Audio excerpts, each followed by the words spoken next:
নমস্কার, ওমকার কিচেনে সবাইকে স্বাগত। আজ তোমাদের জন্য একটু ভিন্ন ধরনের কাতলা মাছের রেসিপি নিয়ে এসেছি। তার জন্য প্রথমে কি করতে হবে, সামান্য পরিমাণ নুন, হলুদ ও তেল দিয়ে মাছগুলোকে ভালো করে মাখিয়ে নিয়ে কিছুক্ষণের জন্য রেখে দেব। দেখো, মাছগুলো সুন্দর করে মাখানো হয়ে গেছে। এবার বেশ কিছু উপকরণ আমাদেরকে তৈরি করে নিতে হবে। তার জন্য প্রথমে একটি মিক্সিং জারে চারমগজ, পোস্ত ও সামান্য পরিমাণ জল দিয়ে একটি পেস্ট তৈরি করে নেব। তারপর শুকনো খোলায় সামান্য পরিমাণ মৌরি নিয়ে ভেজে নিয়ে তুলে নেব। তারপর এখানে নিয়েছি 2 চামচ টক দই। সামান্য পরিমাণ জল দিয়ে টক দইটিকে ভালো করে ফেটিয়ে নেব। দেখো, রান্নার জন্য প্রয়োজনীয় সব কিছু এখানে গুছিয়ে নিয়েছি। ভাজা মৌরিটা গুঁড়ো করে নিয়েছি। তারপরে নিয়েছি পোস্ত, চারমগজের পেস্ট, আদা, রসুন, কাঁচা লঙ্কার পেস্ট, ফেটিয়ে রাখা টক দই, পেঁয়াজ বাটা। তারপর কড়াইয়ে সর্ষের তেল ভালো করে গরম করে মাছগুলোকে উল্টে পাল্টে ভেজে নেব। তবে এই রেসিপিটির জন্য মাছগুলো খুব বেশি ভাজার দরকার নেই। তোমরা কিন্তু এই রান্নাটা সম্পূর্ণ হলুদ ছাড়াও করতে পারো, তবে হলুদ দিয়ে কোনো কিছু রান্না করলে সেটি দেখতে আমার একটু বেশি ভালো লাগে, তাই জন্য আমি হলুদটা ব্যবহার করেছি। খুব ভালো করে এপিট ওপিট করে মাছগুলোকে ভেজে নিতে হবে। তবে খেয়াল রেখো, খুব বেশি কড়া যেন না হয়ে যায়। আমাদের মাছ ভাজা কিন্তু তৈরি হয়ে গেছে। এবার সাবধানে মাছগুলো তুলে নেব।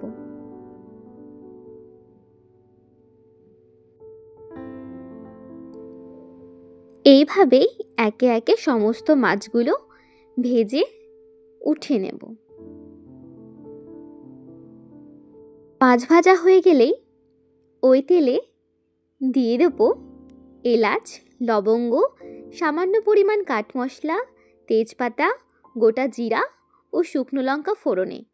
সব কিছু একটু ভাজা ভাজা হলেই ওর মধ্যে দিয়ে দেবো আগে থেকে বেটে রাখা পেঁয়াজগুলো। পেঁয়াজগুলো সামান্য পরিমাণ ভাজা ভাজা হলে এর মধ্যে একে একে দিয়ে দেবো বাকি মশলাগুলো। দেখো, প্রথমেই দিয়ে দিচ্ছি আদা, রসুন ও কাঁচা লঙ্কা বাটা। আবারও সব কিছু ভালো করে মিশিয়ে নেব। জানো তো, যে কোনো রান্নার স্বাদ কিন্তু নির্ভর করে এই মশলা কষানোর ওপর।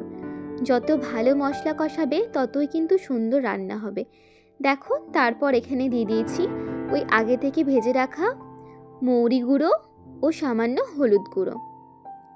এবার এখানে দিয়ে দিচ্ছি পোস্ত ও চারমগজ বাটা।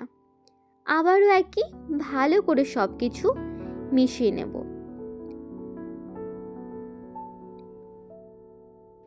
এবার এখানে দিয়ে দেব সামান্য পরিমাণ জল। এখানে ওই মশলা রাখা ছিল যে বাটিটিতে, সেটাতেই সামান্য পরিমাণ জল দিয়ে এখানে দিয়ে দিয়েছি। ব্যাস, আবারও ভালো করে সব কিছু নাড়িয়ে চাড়িয়ে নেব। এইভাবেই আস্তে আস্তে মশলাটি আমাদেরকে কষাতে হবে। এইবার একটুখানি ঢাকা দিয়ে দেব। ঢাকা তুলে আবারও খুব ভালো করে মশলাটি নাড়িয়ে চাড়িয়ে এর মধ্যে দিয়ে দেব আগে থেকে ফেটিয়ে রাখা টক দই।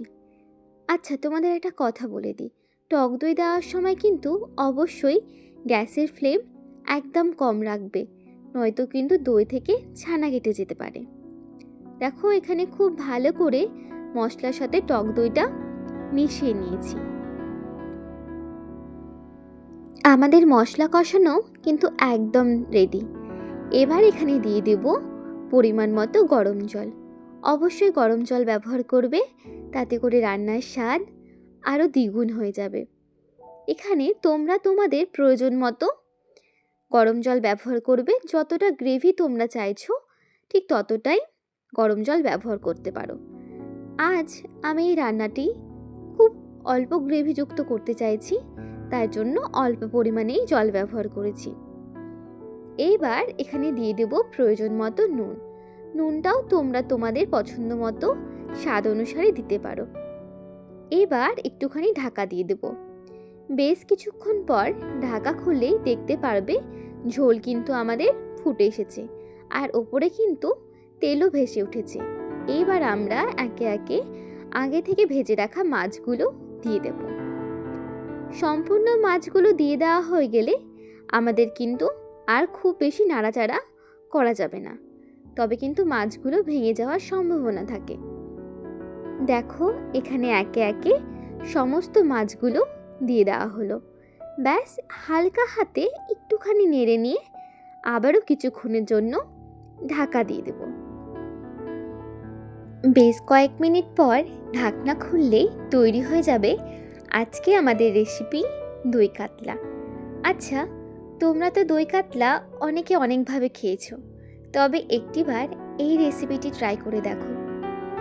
কথা দিচ্ছি অসাধারণ লাগবে এই রেসিপিটি, তার সাথে কিন্তু পাবে একটু ভিন্নতার ছোঁয়া। আর যদি বাড়িতে তৈরি করো তাহলে কিন্তু আমাকে একটি কমেন্ট করে অবশ্যই জানিও কেমন লাগলো রেসিপিটি। যদি ভালো লাগে তাহলে ভিডিওটিতে একটি লাইক ও শেয়ার অবশ্যই করে দিও, আর চ্যানেলটিকে সাবস্ক্রাইব করে পাশে থেকো। সকলে ভালো থেকো, সুস্থ থেকো। ধন্যবাদ।